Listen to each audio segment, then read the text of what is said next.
Hi guys, welcome back. Today I've got a review for you of a pretty cool item. It is something we haven't done on the channel before. It is a handheld night vision device, night vision binoculars.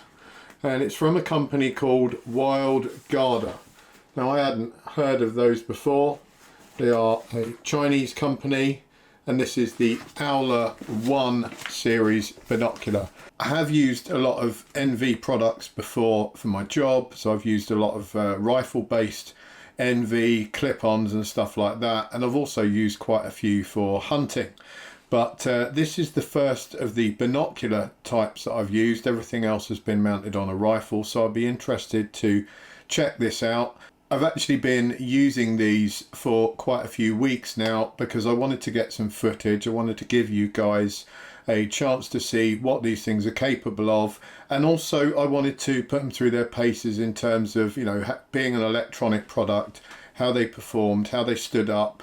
I'm always dubious with electronics, you know, that you can review something, it looks really cool if you use it for a couple of days, and then you find out a couple of weeks later that things aren't what they seem and you're picking up some issues with it. So I decided to hold off and put this review out until I'd got some, you know, some good use out of these things.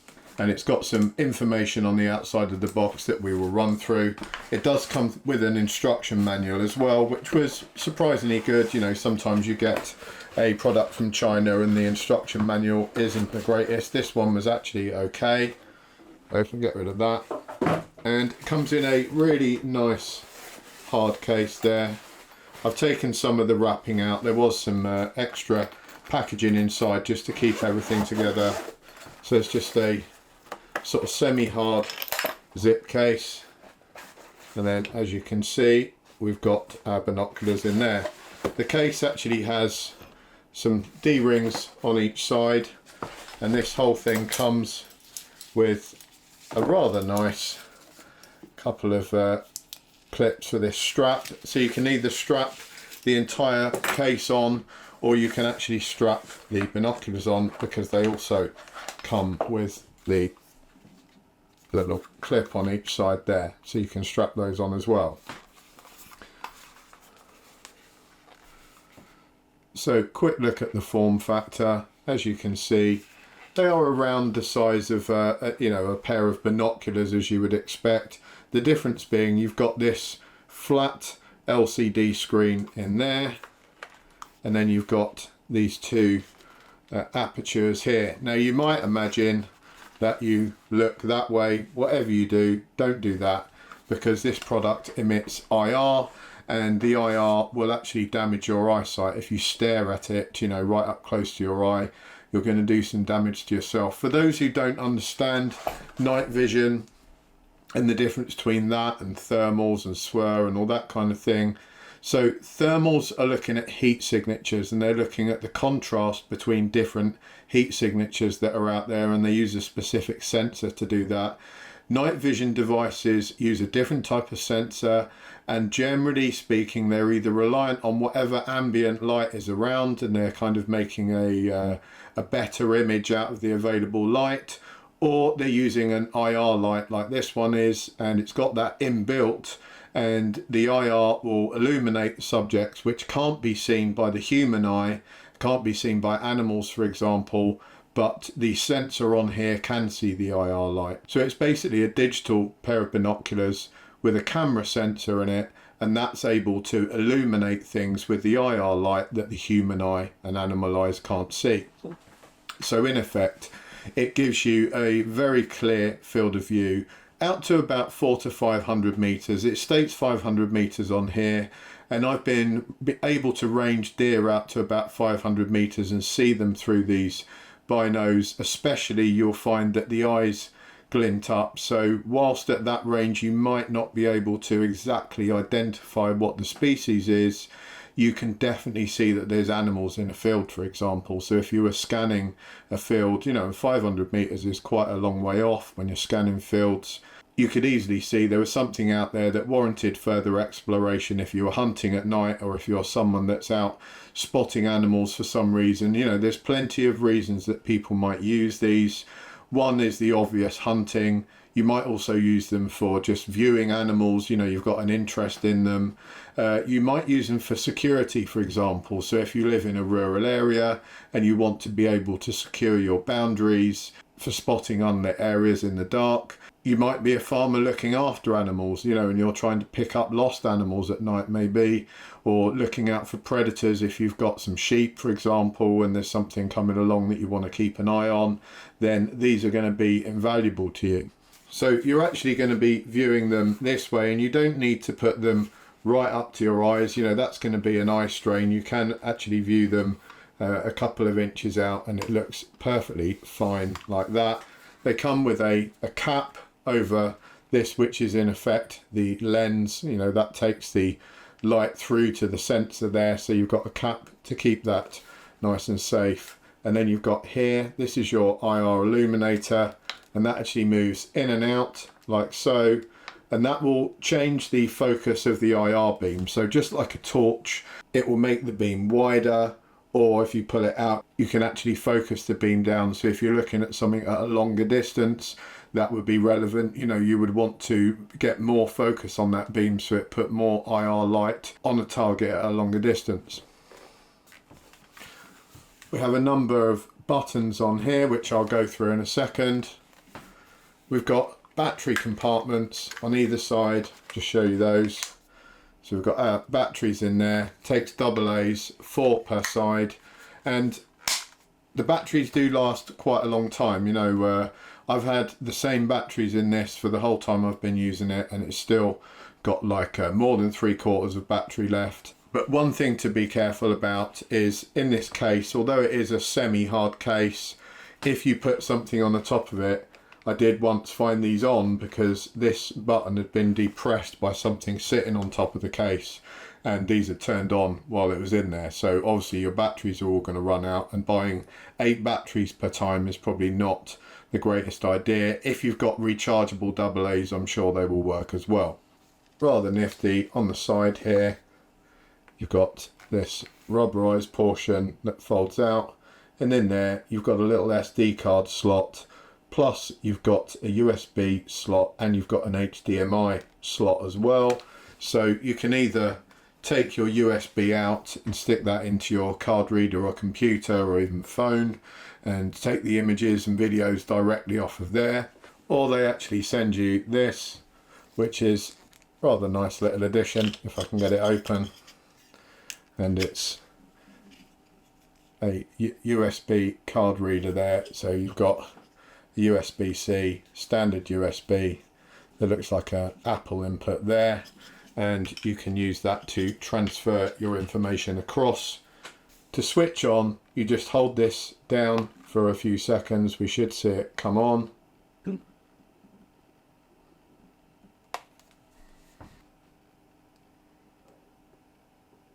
So as you can see, we have a screen on. I'm not quite sure how well the camera will pick that up, but it is very clear. You'll see that in the footage when I upload it.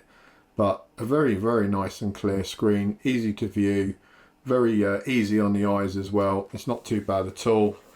And then the main controls on here, you have your kind of clarity adjustment, they call it, which I would call the focus, I guess would be the easiest thing. You then have your optical zoom on here, which will take you out to about 20 times zoom, and you have, as mentioned, this, which will zoom your IR in and out on there. Now, the buttons are actually pretty easy to use and navigate the menu system. As I said, you've got your on and off button there. Everything else is very clearly marked. So this will take both stills and video, and you can also play back either of those through the screen for quick viewing if you so wish. And that's very easily done. If you press mode there, that will cycle you through video, stills, and playback screen as well. Now, if you press shot, which is there, it will take either a picture if you're in, you know, the standard mode. If you're in video mode, it will start recording video. You can choose in the video settings whether you want that to record a 30-second slot of video, a 60-second, 120 seconds, or if you just want it to run and keep recording and not switch off at all. It's actually pretty useful. I keep it set at 120 seconds because you can forget to turn it off, which is a bit of a pain, and you just burn up everything on your SD card. But if you're at 120, you can record what you need to record and then just hit shot again if you want to keep recording that. You can set the SD card to cycle, which means it's never going to run out, but it's going to start burning into the original images you took. So if you got to the capacity of the SD card and you had something really vital that you needed to take, it would start eating away the data at the beginning of the SD card and rewriting over that. So that may be good or bad depending on your needs. I personally wouldn't use that because I don't want to eat up what I've already taken pictures and videos of. But that might be useful for some people that have some sort of vital stuff that they're shooting at the end and they can't afford to miss it. Then you have your zoom function up here. So that will, not only have you got your optical zoom, but you've also got 4 times zoom on there, which is digital. Now both types of zoom have a downside. Optical zoom starts removing light from the picture, and digital zoom you start burning through pixels. So both will degrade things in a certain manner, and that's the same for any kind of optics you're using. If you're running standard binoculars, the more that you magnify the image, the less light you take through the glass. And the same with digital, the more you magnify any digital image, the more that you're blowing up those pixels and you're not getting as much high resolution. So if you want really, really high res imagery, try to get comparatively close to the subject, because zooming right in isn't going to give you sort of artist level quality. But it certainly will suffice if you're just hunting or something like that and you want some basic images. It's absolutely fine to zoom right in. The other thing to note about zooming right in is that it also becomes very difficult to hand stabilize. And again, that's the same with any optic. The more you magnify something with optics, the more it becomes difficult to stabilize. You start getting more wobble through the image. The good thing is they've actually put a standardized little tripod mount on there, so a very useful thing. If you've got a carbon tripod or something nice and light, you can take that out with you and just mount them on that. I've actually been also resting them on the roof of the car or on a fence post and just bending down behind that, so it does give you a nice stable platform if you do it that way. Below the zoom we've got this, which is called IR. And obviously you've worked out that turns the IR feature on, and it turns you from a day optic, because this will record in full color just like a standard video recording if you like. Then you press the IR option, that will take you into the night vision mode, and that will actually turn the IR beam on there. That's the one where you have to be careful not to shine it in your own eye. And you've got, I think, 3 levels of IR on there. If you hit that IR a couple of times, it will dial up the power on the IR beam. And using night vision, if you're running IR, that's got pros and cons, just like everything. The more you dial it up, yes, the more it illuminates the subject, but you will find it starts to wash everything out as well. So it's a kind of balancing act when you're running night vision of how much you want to illuminate the subject versus clarity of the picture you're getting back.